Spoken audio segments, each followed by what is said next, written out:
திருத்தூதர் பணிகள் அதிகாரம் 14. அப்போது அந்தியோக்கியாவிலிருந்தும் இக்கோனியாவிலிருந்தும் யூதர்கள் வந்து மக்களை தூண்டிவிட்டு பவுல் மேல் கல் எறிந்தார்கள். அவர் இறந்துவிட்டார் என்று எண்ணி நகருக்கு வெளியே அவரை இழுத்து போட்டார்கள். சீடர்கள் அவரை சூழ்ந்து நின்றபோது அவர் எழுந்து நகரினுள் சென்றார்.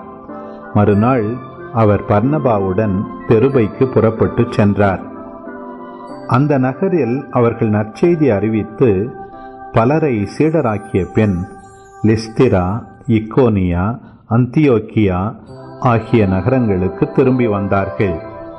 அங்குள்ள சீடர்களின் உள்ளத்தை அவர்கள் உறுதிப்படுத்தி, நாம் பல வேதனைகள் வழியாகவே இறையாட்சிக்கு உட்பட வேண்டும் என்று கூறி நம்பிக்கையில் நிலைத்திருக்கும்படி அவர்களை ஊக்குவித்தார்கள்.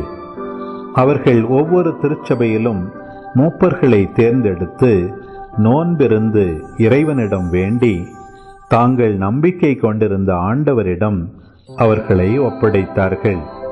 பின்பு பிசிதியா வழியாக பம்பிலியா வந்தார்கள். பெருகை நகரில் இறை வார்த்தையை அறிவித்த பின் அத்தாலியா வந்தார்கள்.